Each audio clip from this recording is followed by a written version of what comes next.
This is part 2, really, of the Shiur that I gave last week, which deals with the different realities. So I'm just going to recap just some of the critical ideas of last week's Shiur, and then continue. What I'm really trying to say, and that's really what the theme of the Shiur is what exactly is the climate or the environment of the Messianic era. That's what I will speak about. And also, a very important or very interesting understanding of how does the durbanism alert everybody that the Mashiach is here. Because if you think about it, the Jews in Egypt, they were in one country, all of them, and they were with one ruler, Paroi. You see? So the durbanism could defy Paroi. He was one ruler, which he did, and he brought the Makkos, and he took the Jews out of that one country. Today, however, when you think about it, the Jews are not in one country. They are spread all over the globe. The Jews, let's say about 14 or maybe 15 million, are the most dispersed nation on earth. It's astounding how all Jews are spread all over. You know, I like to joke around and say, if you went to Tahiti, you'd probably find a Jew that owns a grocery store. You know, and so on. It's just astounding, amazing how the Jews are so spread out throughout the entire world. And not only that, their languages are all different, since they're all over the world. I mean, Jews speak all kinds of languages, French, English, Italian. So we're not talking here about a commonality in language. Their dress is different, right? The way they go dressed in Italy would probably be different the way they go dressed in Afghanistan, because there was a Jewish population there, you know. And their names are different. So at least in Mitzrayim, you had all that. You know, you had all they kept the Jewish names, they kept the names, the language, and the dress, and so on, you know. But the Golos of today is very different than the Golos of Mitzrayim, you see. So the question then is, how is the durbanism going to take everybody out? That is the question. And this week's parsha is Nitzavim, where it actually says, even if your outcasts be at the ends of heaven, from there I will gather you, and from there I will take you to me. How? That is the question. So I'd like to deal with that idea and try to offer the idea of how it will be. But in essence, really, we have to understand what is the environment and what is the climate that happens when Mashiach comes, or actually even before. So, last week I had mentioned that there are 5 realities in creation, that the creation has 5 realities, I mentioned. You know, from top down, or from the highest to the lowest, you have Olam Haba, which, by the way, in Kabbalah is called Adam Kadmon, primordial man. That's the level of reality, which is really Olam Haba, future world. Then you have underneath that, this world, Olam Hazeh, and that has 4 realities. You have Atzilus, which the only thing that inhabits that reality is the presence of God at a certain level of revelation. Then underneath you have that, you have Bria, world of creation. Underneath that you have Yetzirah, formation. And then underneath that you have Asiya, which is the world of action.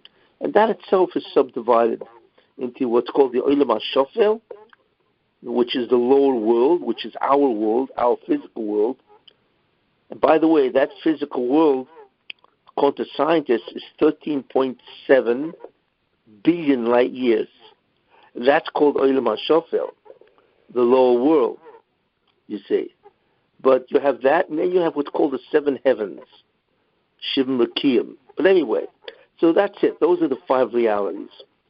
Now, what distinguishes each reality, other than the inhabitants of these realities, is the level of Gilui, of revelation of the presence of God, the Shekhinah, the divine presence.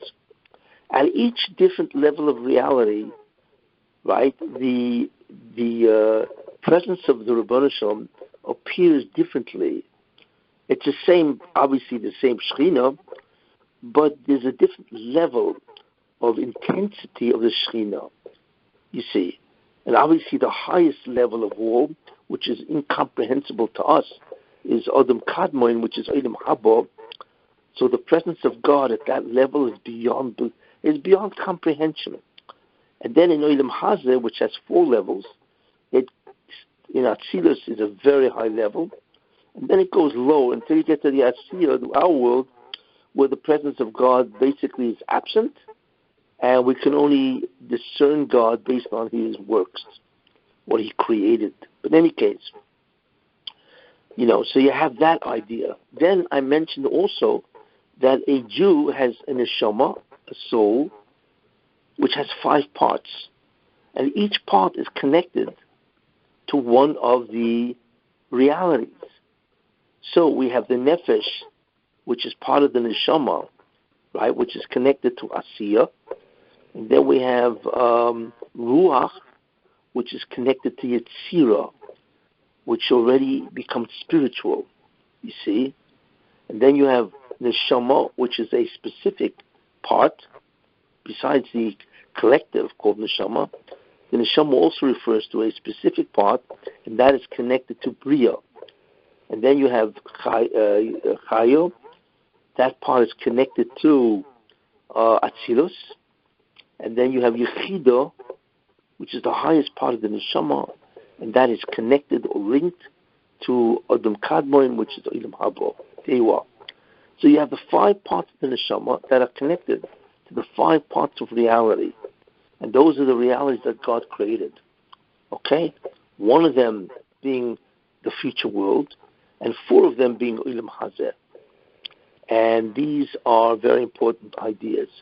Also, I had mentioned the phenomenon called prophecy, where a person would engage in a certain activity with a procedure, and he would go into a trance, and he would see into the world of Atzilus. And that's called prophecy.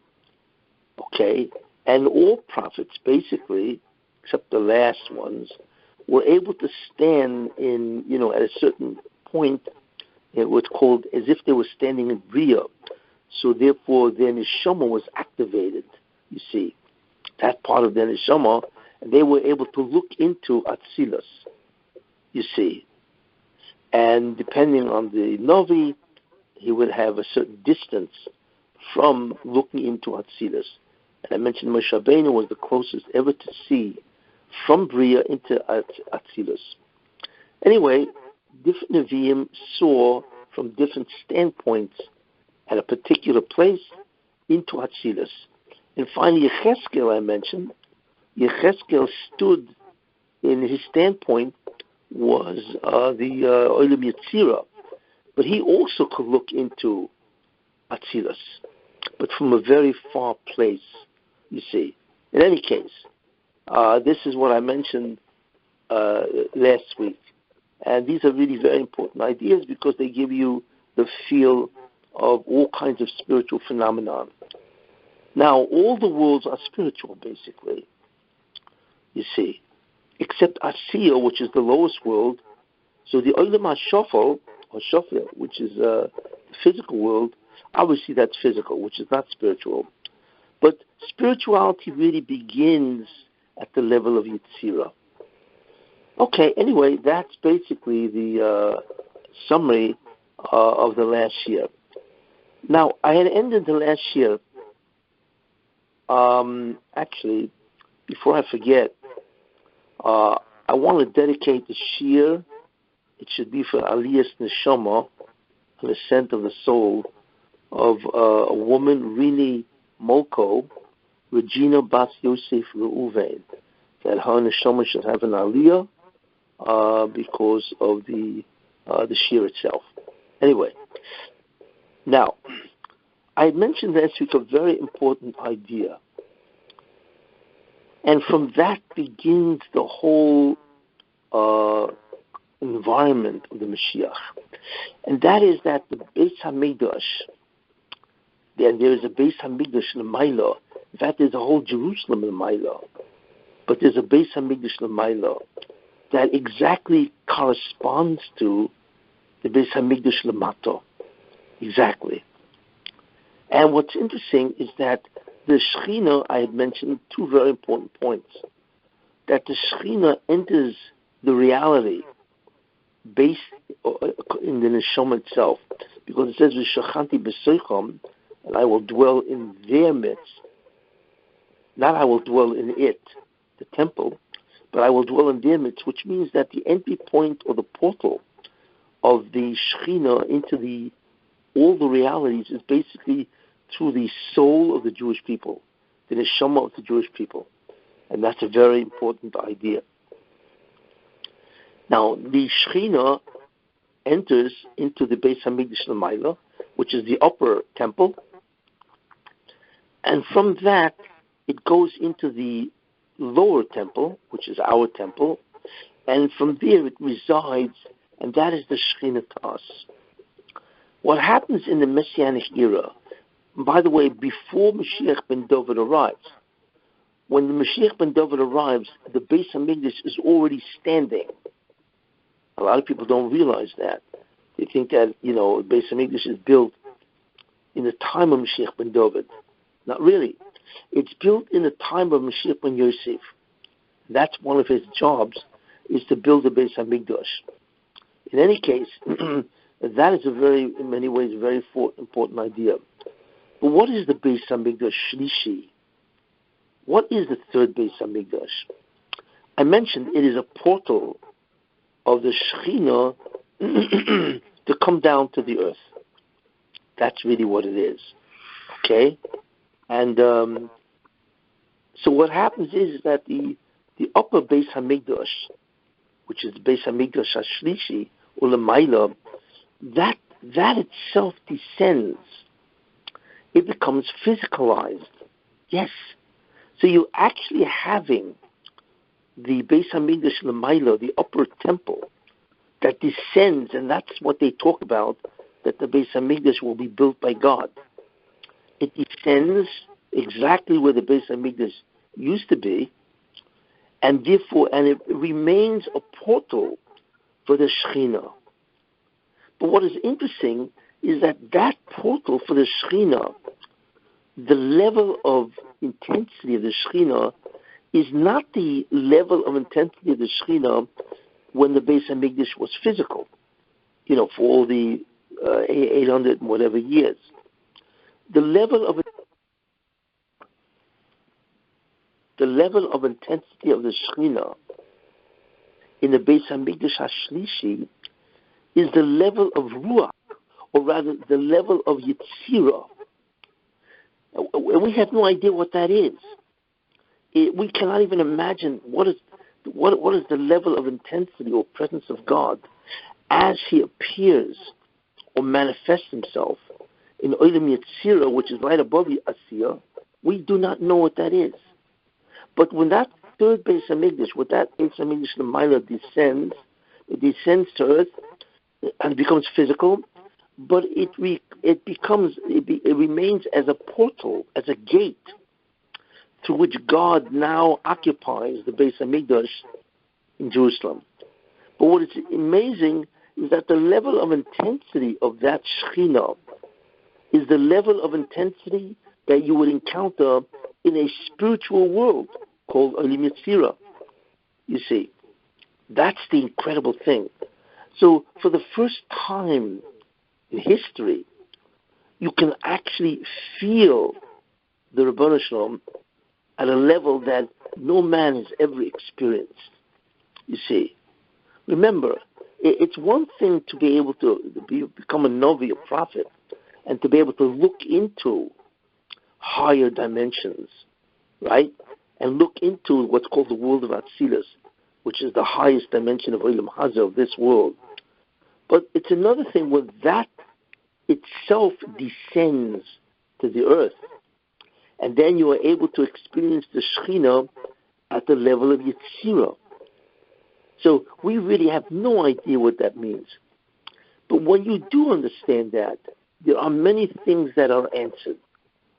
It says in the Torah, "Ve'eshbach ruchi al kol basar," and I will pour out my heart, or rather my spirit, on all flesh. You see? So God is referring to himself as ruchi, my spirit. I will pour out my spirit, right, on all flesh. What is the level of intensity of ruchi? And the answer is, we know. Because our ruach, which is the second part of the neshama, is connected to Olam Yetzirah. Therefore, God's manifestation in that world of Olam Yetzirah, right, is called ruchi. That is the Spirit of God. So it comes out that God will manifest his Spirit at the level of Yetzirah, actually in the third Beis Hamikdash.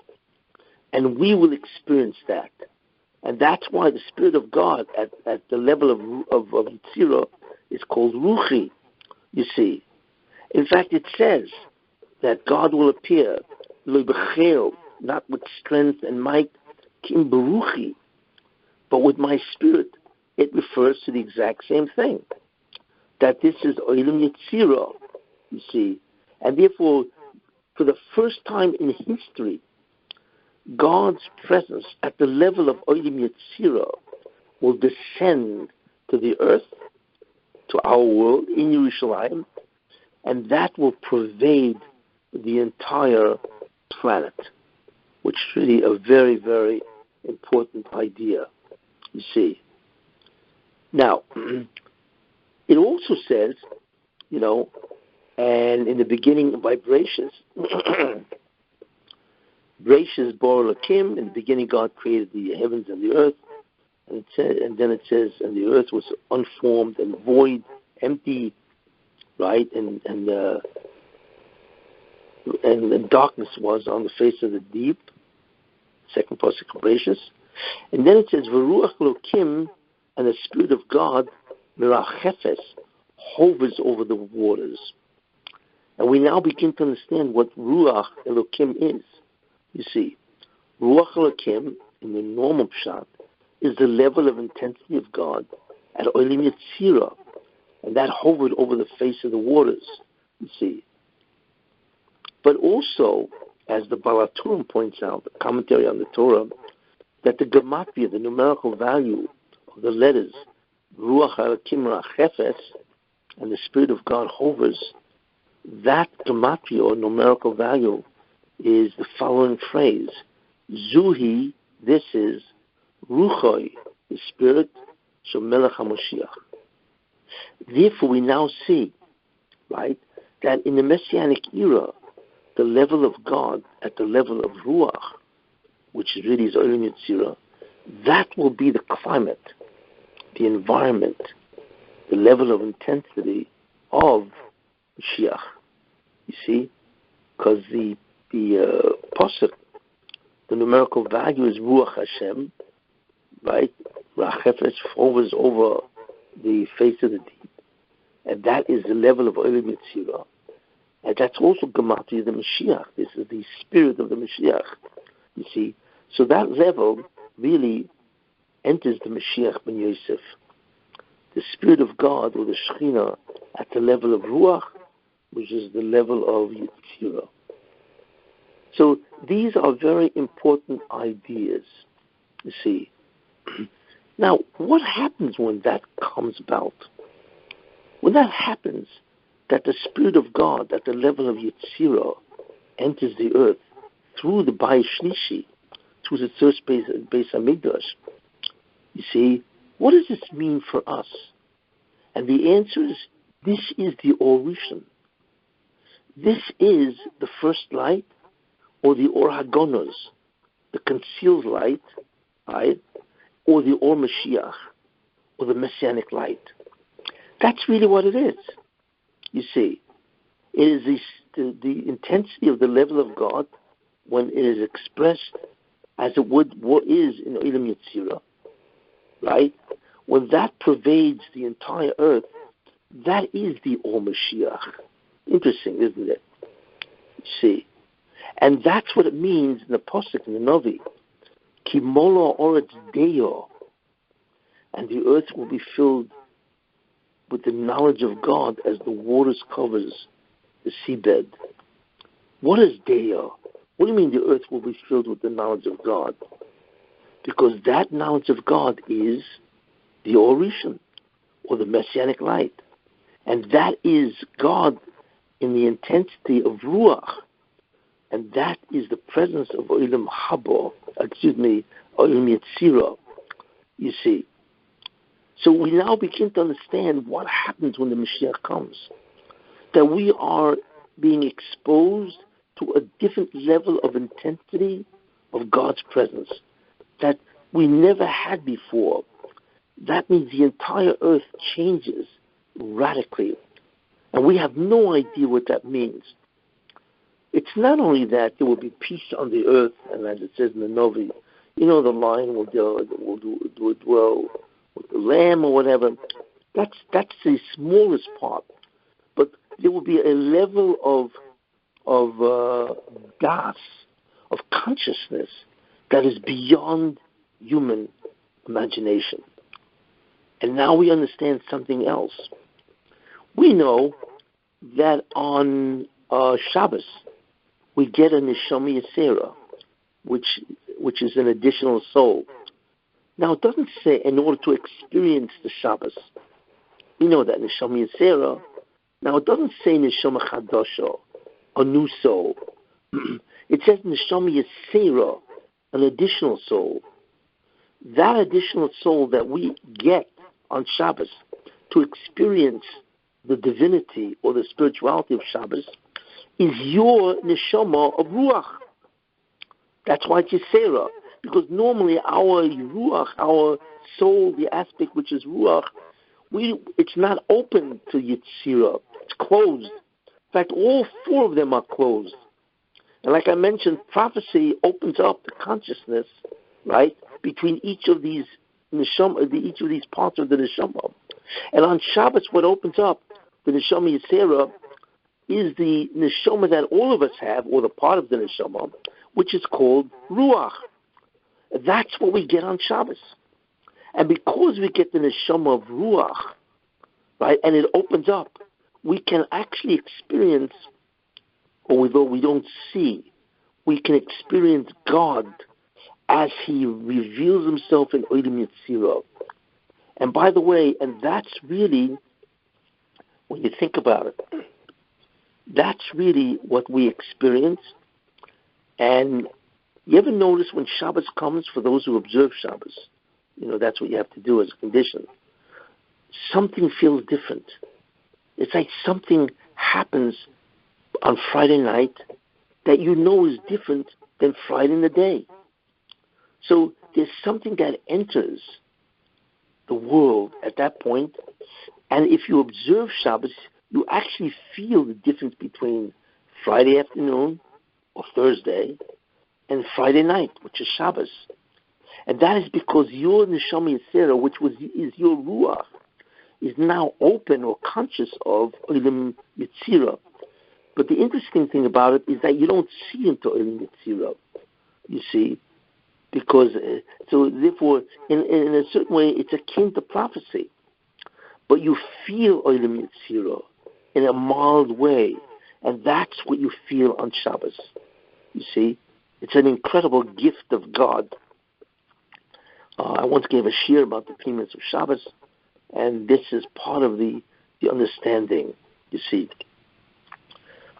So we now understand what the Neshama Yisera is, right? And that's what we experience on Shabbos, you see. But when the Mashiach comes, and Olam Yetzirah, the level of holiness, or the level of the divine presence that we will experience, right, in the time of the Mashiach, and like I said, it comes through the portal of the third temple. our ruach will be open, literally, to Oli Metzira, which has now become part of Olam Asiyah, and that's why we experience it. You see what's going on? This explains all the phenomena of the Messianic era. And that's what it says in the Torah, Umol Hashem et levavchem, and God will circumcise your heart. What does that mean? Where do these things reside? Well, the nefesh is in certain ways connected to the body, the lowest part of the soul, and it resides in the liver, because Adamu nefesh, right? The blood is the soul, the nefesh, and the place where you have the majority of blood is the liver. So the nefesh resides in the liver. The ruach of a person resides in the heart, the pump, the heart. The neshama part, the part called the neshama, resides in the brain. The chaya resides, hovers or envelops the entire body. It's not linked to any specific organ. And the yechida is not in any way connected to the body. It hovers over the entire body itself. It just hovers there because the yechida is the greatest part of the neshama because it is linked to Ilam Haba.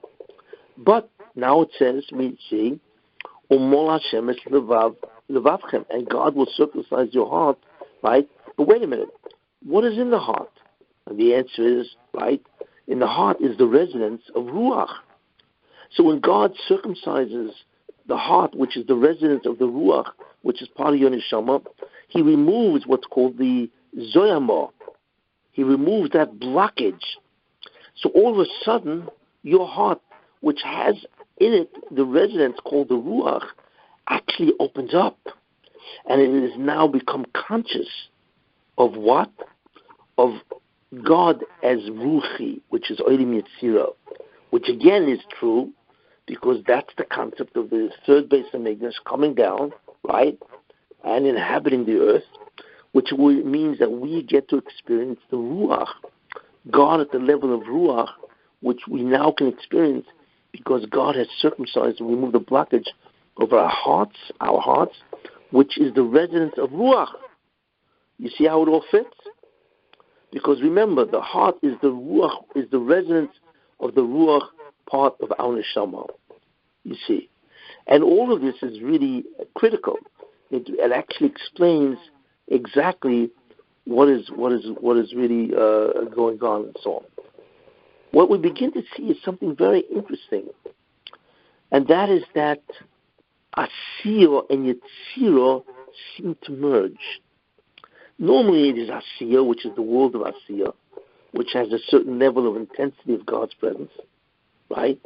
But the real thing is Yetzirah. But in the Messianic era, we now begin to understand the Messianic era is where the world or the dimension or the reality of Yetzirah, right, actually is integrated or merges with Asiyah. You see, Asiyah still exists. You see, and Yetzirah, the dimension of Yetzirah, actually becomes part of Asiyah. So we who are now the residents of Asiyah actually now begin to feel or to experience or to be conscious of Yetzirah. And that is why we begin to see, right, we begin to experience the level, tremendous level of God at that point in time. You see? That's really what happens in the Messianic era. You see, in any case, this, by the way, happened in Egypt. Matan Torah, or let's take a look at Yecheskel and the maidservant. The Chazal tell us that at the Kriyas Yamsuf, that at the splitting of the Red Sea, I should say, that a maidservant, which means the lowest, Jew in that sense, right? That she experienced a greater revelation of the presence of God. She saw more Kabbalistic ideas than Yecheskel HaNovi. Now, Yecheskel HaNovi is the one where we read about the Ma'aseh Merkava, the incident of the divine chariot, which is basically the fundamental structure of the whole creation, Kabbalah. Yet she saw more, which means that at that point in time, she was able to see the level of Yetzirah, just like Yechezkel. But she was even closer to look into Atzilus. You see? So even a maidservant, certainly all the Jews, right, were able to experience the divine presence of Olam Yetzirah greater than Ezekiel, Yechezkel and Novi. You see? And really that's what happened by Matan Torah. By Matan Torah, right, then everybody experienced the first two commandments. Everybody became a Novi. But what happened is that at the Kriyas Yamsuf, which happened 7 days after they left Egypt, right, they were basically from the standpoint of Yetzirah looking into Atzilus, like Yechezkel. That's why the Chazal refer to, it compares us to Yechezkel, although greater. But at Matan Torah it was different. Because when God gave two commandments, right, he gave it to the Jews directly. Every Jew experienced God the exact same way Moshe Rabbeinu experienced God, which is unbelievable. Why? Because the Torah can only be given to an individual that can see into Atzilus, but literally right up to the gate of Atzilus, just like Moshe Rabbeinu. Because Torah cannot be distorted. So it has to have the clearest vision into the divinity of the Torah. Therefore, a Jew that at Matan Torah experienced God directly for the first two commandments, right? I am the Lord your God that took you out of Egypt, and you shall have no other God before me. They actually experienced those two mitzvahs at the level of Nevuah of Moshe Rabbeinu, which means that they looked into Atzilus right at the gate of Atzilus. I mean, standing in Bria, looking into Atzilus. Could you believe this? And of course, what happened? They all died. So God had to revive them. But we now see that the Jews at Matan Torah experienced, right, that level of intensity, which was beyond belief. But that is not the same as the Messianic era. Why? Because in the Messianic era, so in Matan Torah, at the giving of the Torah, right, they were still in Olam Asiyah, except they were able to have an incredible vision of standing in Bria, like Moshe Rabbeinu, and looking right into Atzilus. However, in the Messianic era, it's much greater. Why? Because then Yetzirah, or the level of God as he is in Yetzirah, will actually come down to Asiyah. Actually come down. So you're not having a vision and you're not going into a trance. You are actually experiencing God as he appears in that level, which is a spiritual dimension, which is beyond belief. You see. Now, why does God do that? Because he just doesn't want to take a Jew and begin to take him into a different dimension. What he does is he combines the Shekhinah at the level of Olam Yetzirah, combines it with Olam Asiyah, and we actually, at this world, begins to experience God in many ways just like the angels, you see. So we begin to realize something which is incredible, that what happens in the Messianic era is something which we cannot comprehend, because we're talking about understanding God and experiencing God in a way which nobody ever experienced, because we actually experience Yetzirah, right, in Asiyah itself, you see. Because the world of Yetzirah, the Shekhinah of Yetzirah, divine presence, actually descends to Asiyah. Now we have no idea what that means. And that is what you begin to understand why the Messianic era is something that we cannot begin to imagine. Because like I say, we are actually seeing and experiencing a spiritual world actually while we are physical. You see. So this is a very, very important idea. We now have some type of a handle on what will be, you see, in the Messianic era.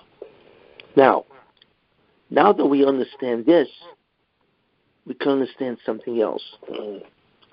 When the durbanism will want to begin the Messianic process, you see, which means that because the Messianic process must have a preparation before it, which I've mentioned many times, and so on, which I'll go over later.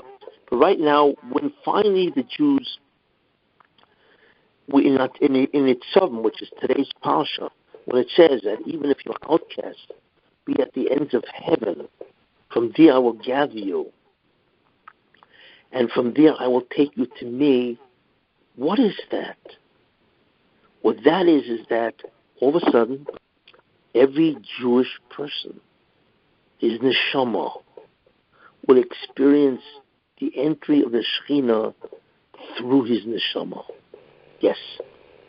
And there will be a consciousness awakening of which we cannot even begin to comprehend. It's like waking up from a deep sleep, you see. And since Nisham means from the Golus, you see, that God, it's not a problem that all the Jews are spread throughout the planet, because every Jew has an neshama in him. What God has to do is to open up the neshama of the Jew, because remember, the neshama itself is the portal of the Shekhinah into the Bria, into the whole creation, you see. So what all God has to do is not just meet everybody where they live. All he has to do is to open up, like God will circumcise their heart, which means he will allow them to experience God through himself. And that will awaken everybody, you see. And that's basically how it's going to happen. Now, once everybody is woken up, so to speak, then of course everybody's going to leave and go to Eretz Yisrael, you see. And as a collective, they will now be able to go. You're going to have the Bayis Shlishi, the third Beis Hamikdash will descend, could be at the same time that they awaken, and everybody will go to Eretz Yisrael and gather together, because God has now appeared to every Jew again, right, in his capacity, or his intensity of Ruach, you see. So there, everybody will will wake up in that sense, will be conscious of God through their neshama. And since the neshama is in them, therefore every Jew, no matter where he is, will be gathered. All of a sudden, he will be gathered away from the Goyim. That's what Yikabetzcha means. God will gather the Jews. He will separate the Jews from the Goyim with this incredible consciousness, and Yikochecho, and he will take you, which means you will now go to Eretz Yisrael. This is a very, very important idea. So in a certain sense, we now have a feel of how this is going to happen, you see. Is each Jew will now be conscious of God in his own neshama, and therefore he will then go to Eretz Yisrael. All the Jews will gather in Eretz Yisrael, and this will be in the time of Mashiach ben Yosef, which will be before Mashiach ben David, you see. Now, in Mashiach ben David's time, we will have an incredible pervasiveness of God as he is in the Olam Yetzirah, tremendous amount all over the planet, and there will be the Orishan, the Messianic light, and of course, once again, all Jews will now live in Eretz Yisrael. So we now have an understanding, you see. Now, this is the Messianic era, you see. What happens after the Messianic era? The Messianic era ends in the year 6000, which in a week, whatever, right, means there will be 218 years to go. The English year 2240 is the year 6000, right? So as a result of that, right, the Messianic era will end in the year 6000. And then there will begin what's called Chad Chorov, 1,000 years of desolation, which means that the concept of zikuch, which I've mentioned many times, that God will transform the physical world, retransform it back into Yetzirah. Exactly. In other words, zikuch means to purify. Once 6,000 years have passed, and this is after the Messianic era, then God will purify this world, Asiyah, which means that God will remove the materialism, the Geshem, and Olam Asiyah will become Yetzirah. You see the difference? So the Messianic era is when we live in Asiyah and we experience Yetzirah. And this is the preparation for the 7,000th year, from 6 to 7, where the entire world of Asiyah, which is the entire physical universe, will turn into Olam Yetzirah, which is a completely spiritual domain. And that will be our world. And then from 7,000 to 8,000, Olam Yetzirah, where we now reside, will turn into Bria, which is a totally different spiritual world, much greater than Yetzirah, which is infinitely greater than Asiyah, you see. Now, from 8 to 9, right, then the world of Bria will turn into Atzilus, which is a world or a dimension which we cannot even begin to understand. It is the highest level of Atzilus, which is the highest level of the manifestation of the Shekhinah in Olam Hazeh, in this world. So it takes 3,000 years, from 6,000 to 7,000, 7,000 to 8,000, 8,000 to 9,000, and the world slowly retransforms from a physical world into a spiritual, and then it climbs even in the spiritual levels, you see. And then in the beginning of 9,001, that begins Olam Haba, the future world. And Olam Haba is something that is not comprehensible, because the world, the whole creation changes into a world where God will manifest himself in a way which is beyond belief. Everything is different. That's why we cannot even begin to imagine what Olam Haba is, and it begins in the year 9001. So you now begin to see the evolution, you see? And you understand now what the Messianic era is. The Messianic era, you see, so the first 5,782, which we're about to enter, means our entire endeavor, right, is to remove the Zoyama. That's really what it's all about. See, minus the first 6 hours of Adam Rishon. But when he sinned, then he introduced the Zoyama, which is the projection of Tumah, defilement of the Satan, so that world of Zoyama became integrated with the physical world, which I had spoken about. So that's what we've been doing for thousands of years.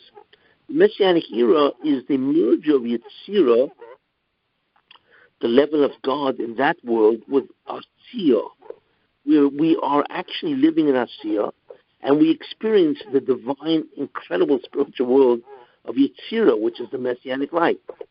You see? And then that's until the end of 6,000.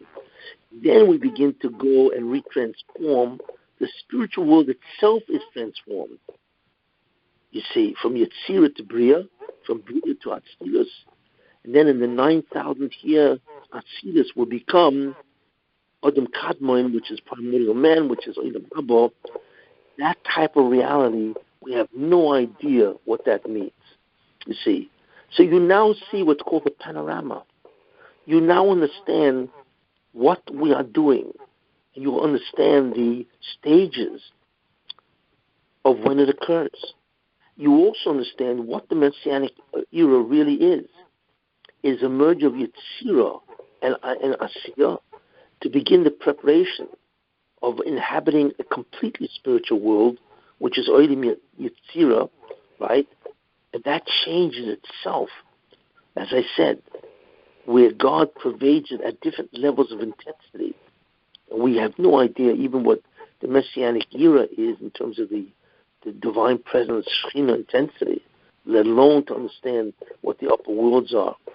The only one who knows what the upper worlds are, really, in full, is the Malachim, or the angels, because they live in that dimension. We, however, who are confined to Asiya, we have no idea really what any of these things are. So you now have a good understanding of what's called the overview, the outline of the totality of creation. And like I say, at each level, our work was different.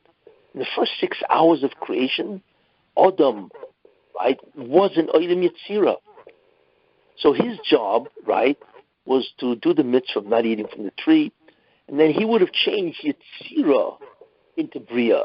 So he would have started the process at a much higher level, where there wouldn't be an Asiya with a Zoyama.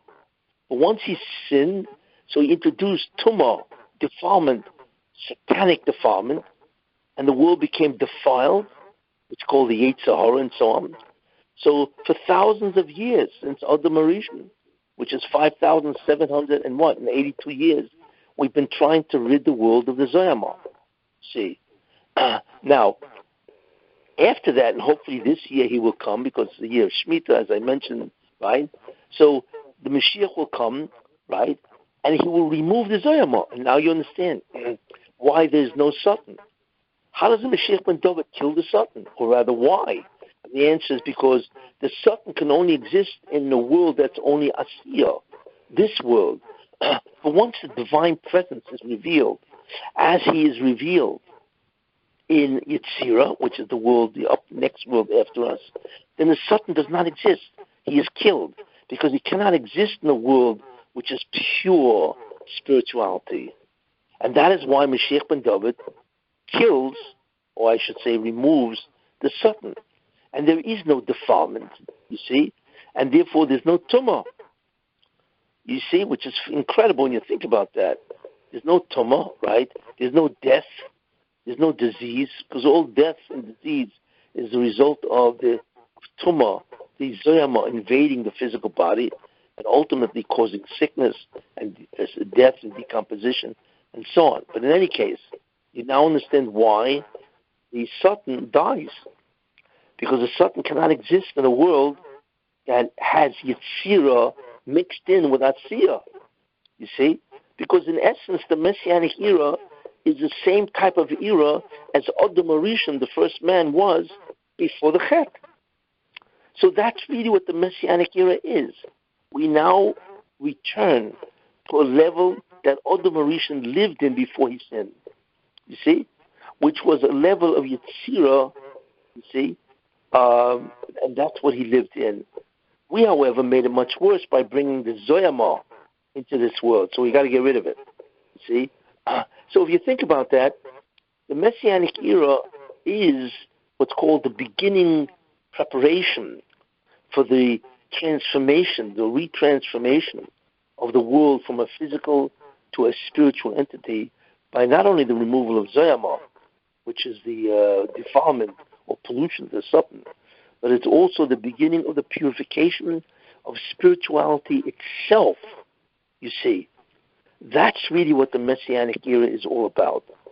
And the Messianic era, like I say, is so different even from our world, you know. And just to give you an example, you know, how different can it be? And I can give you a parallel. Could you imagine a person that lived, right? Somebody that lived in the year 1240. He's primitive compared to one today. Imagine somebody lives in the world in the year 1240, right?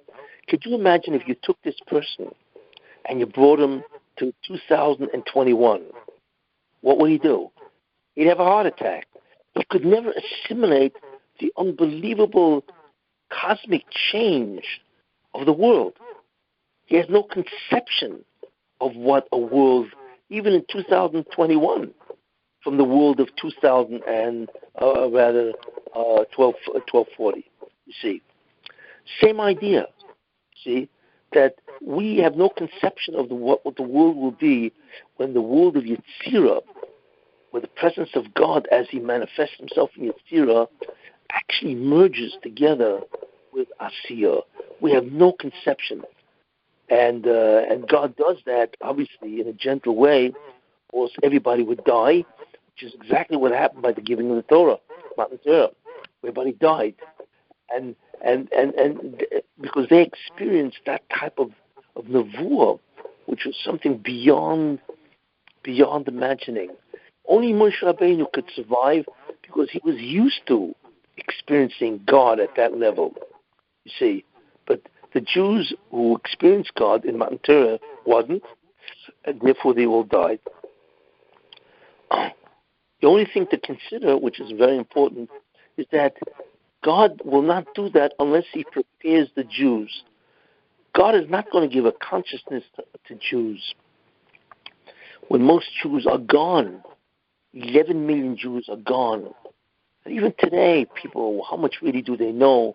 How much do they know of Torah? And so on. We are so far, we are so much lower than what the Jews were, even 200 years ago, and so on.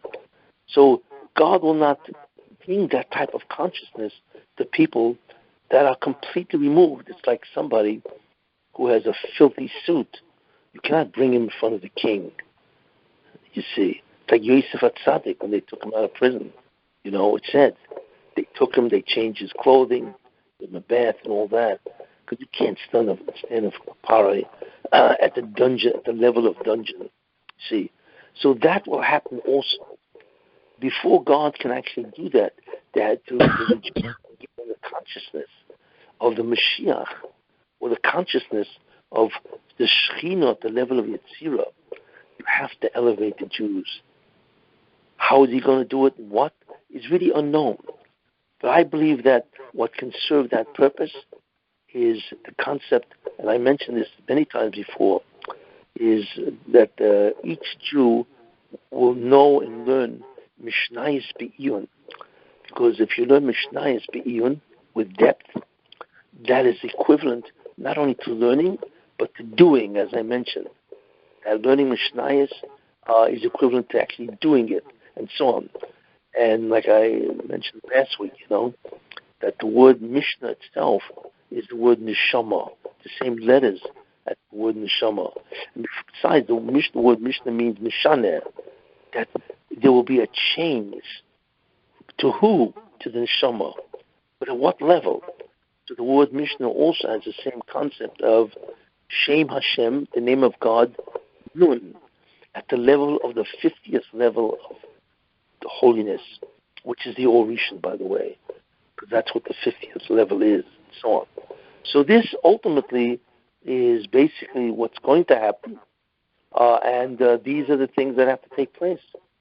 And right now, when you look at the world, you realize that evil has its due, which means that evil is being given its last reign, its last ascendancy to commit all its evil. And in some way, God is going to turn it around, Keheref Ayin, with the blink of an eye.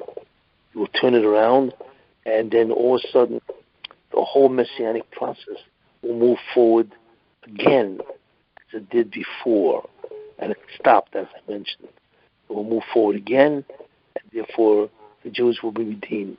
Let us hope that this year, which is the Shemitah year, because it says in Sanhedrin that the Mashiach will come, Marova, Mashiach will come in Mitzvah Shemitah, which means right after Shemitah is over, which is next year, basically next year, October, right? So therefore Shemitah is a year of preparation. And I had mentioned also that Elul is the preparation for Rosh Hashanah or Shemitah, you see. So the world is changing in front of our eyes, incredibly so. Very rapid change. So let's hope that this Shemitah will be the year of the preparation, and that the Mashiach will come following year in October. Wouldn't that be great? Tafshin Pei Gimel, right? And that will be the Tia Shnas, Psichas Geula. That's Tafshin Pei Gimel. that will begin the opening of the redemption itself. Thank you. Any questions? Yes. So now the Gula got pushed off another year. Well, listen, like I say, I don't charge tax. I just collect it. All right, as long as it comes already out enough. Okay, I'm sure. What was that? Okay, so I have a question. So if this year is the preparation, so then is that the process of Hashem using our oneshamas to get us together? What happens? Well, before he does that,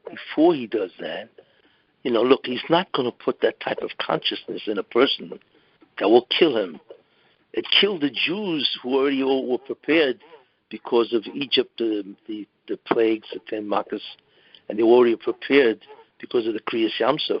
It still killed them by the time they arrived at Mount Torah, Mount Sinai, right? So how can he do that to people who are 1,000 miles away from what the Jews were at Mount Torah?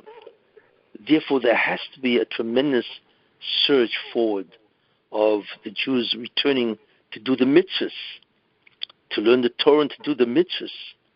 And then they could be spiritually ready, hopefully, to have a change in consciousness. You see. Okay, but how is we going to get all those Jews to start doing the mitzvah if they don't? Half of them don't even know they're Jewish. That is basically unknown.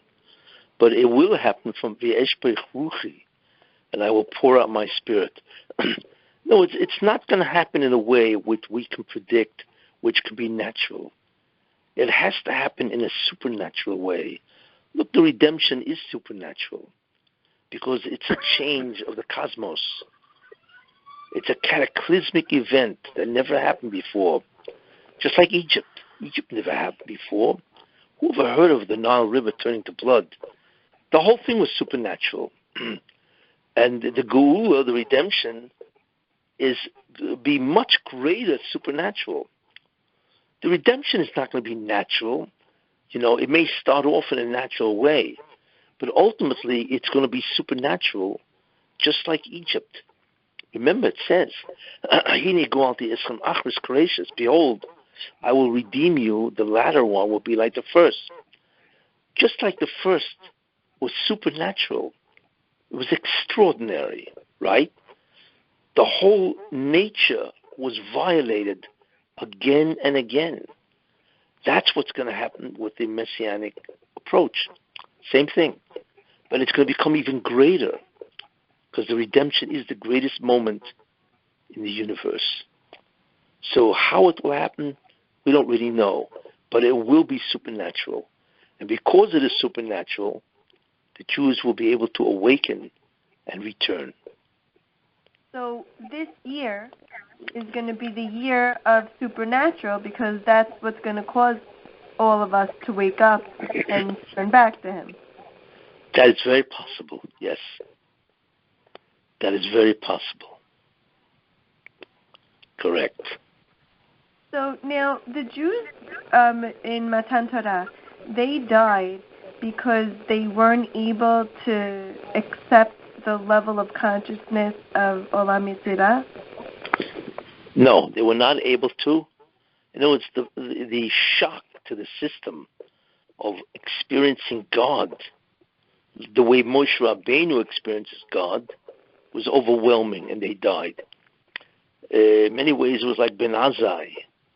Ben Azai was incredibly great, and he and 3 others went into paradise. They went into, actually, they had Ruach HaKodesh, and they went into Olam Yetzirah. And Ben Azai was so overcome by the divinity, by the Dveikus, to God, in Olam Yetzirah, he died. That's what happens. When God reveals himself to you in such a way, a person dies. That's how Moshe Rabbeinu died, and Aaron and Miriam, all of them. It's called the Nishika. The Nishika is when God will reveal himself in a way which is beyond the ability of the soul to remain in the physical body. That's what a Nishika is. It's a kiss. A kiss is a metaphor of an incredible ability to experience another being. That's what kissing does, where you experience another being as close as possible, you see. So they died, you see, and we're talking about Moshe Rabbeinu, Aaron HaKohen, and even Miriam. They died from the Nishika. In other words, there are levels that we can tolerate, right? So even Moshe Rabbeinu and Aaron and Miriam could not tolerate God at the level of Nishika. You see? Now the Jews, who are much lower than that, also could not tolerate when God revealed to them the two first mitzvahs of the Torah. You see? So they died, and so on. And they had to be revived. I mean, there are other understandings which I'm not going into, but basically they died. And this was after a preparation of all the supernatural events of Egypt. I mean, they went through the 10 plagues. They went through the Kriyas Yamsuf, splitting the Red Sea. They went through the 49 days getting ready to receive the Torah. And they still died, you see.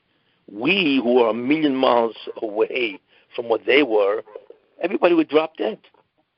You cannot feel that type of presence and live.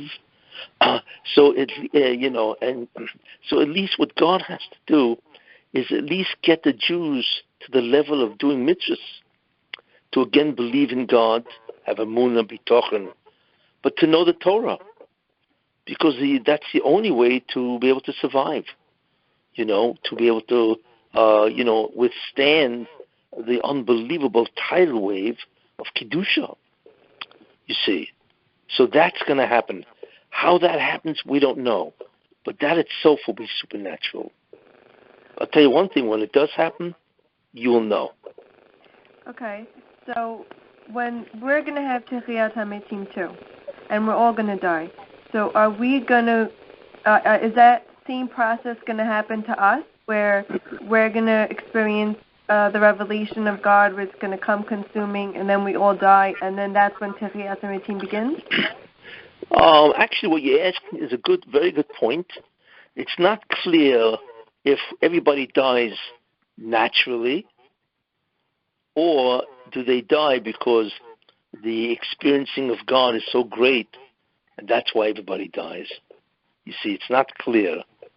But that happens after Mashiach ben David, which is after the Beis Hamikdash.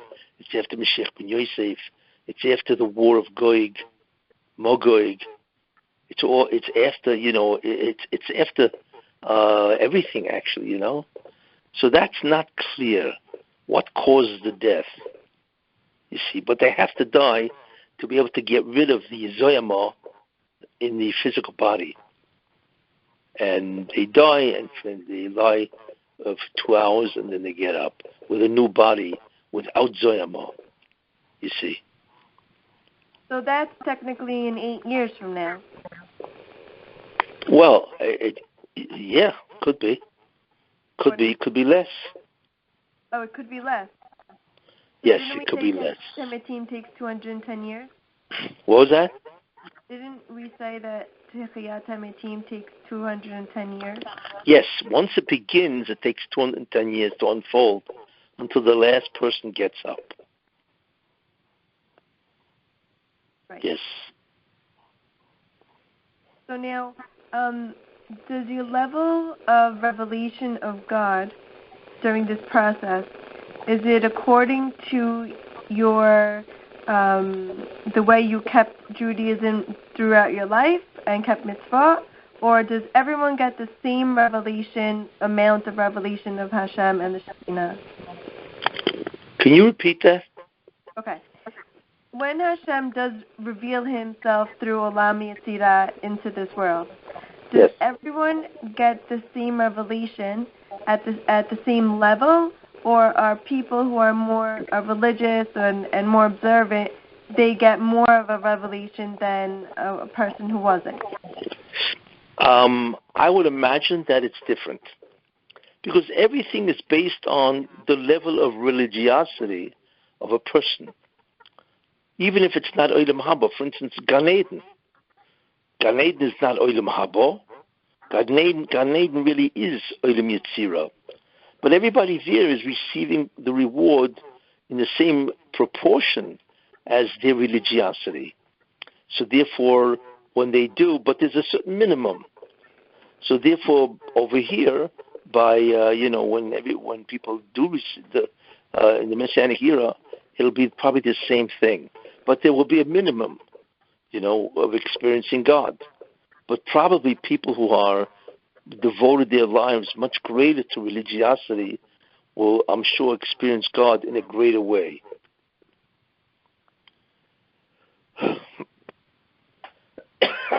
You see.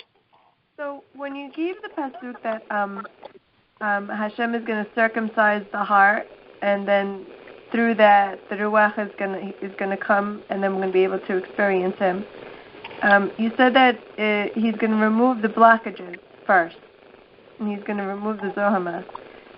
Yes, that's right. But didn't we say that part is after?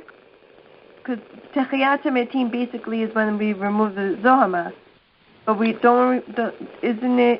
that after we already experienced the Ruach? Well, what's interesting is that you can remove Zohama. You can remove a certain amount of Zohama.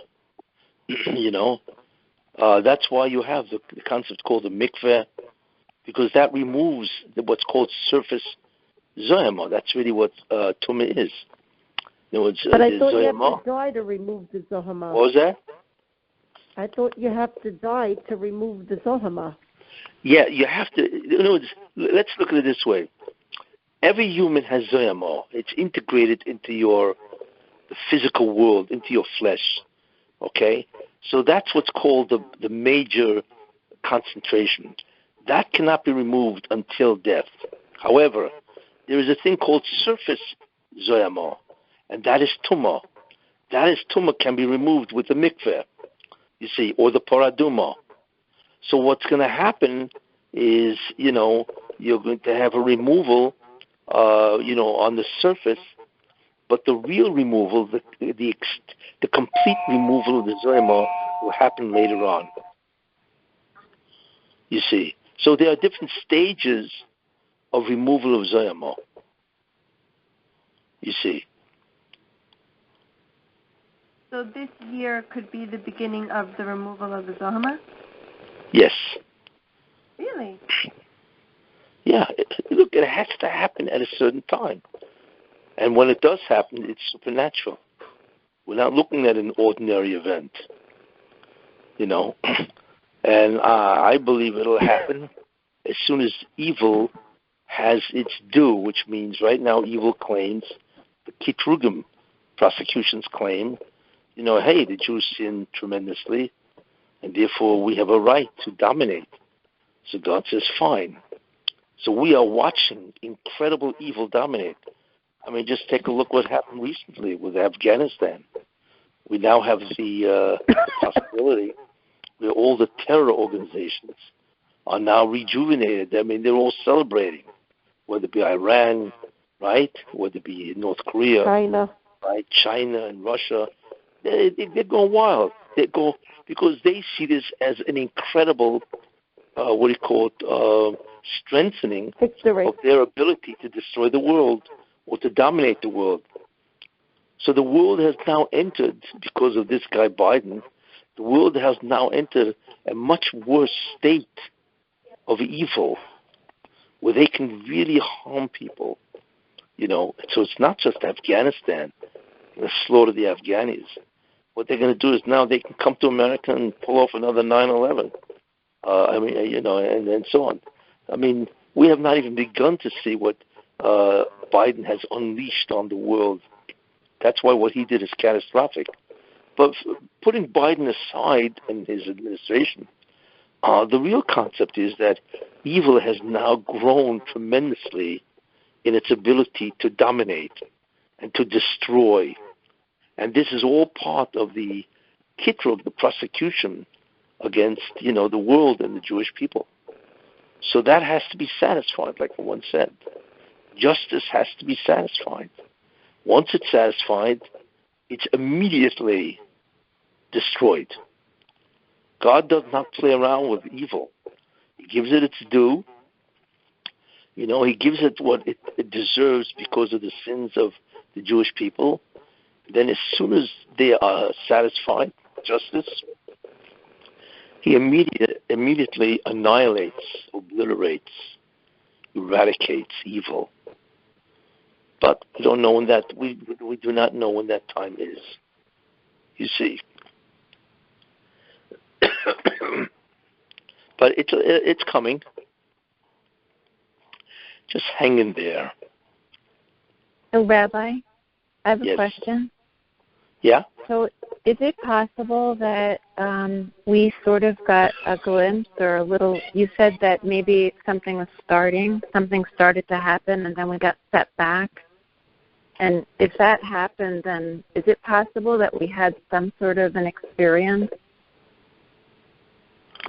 What experience do you refer to?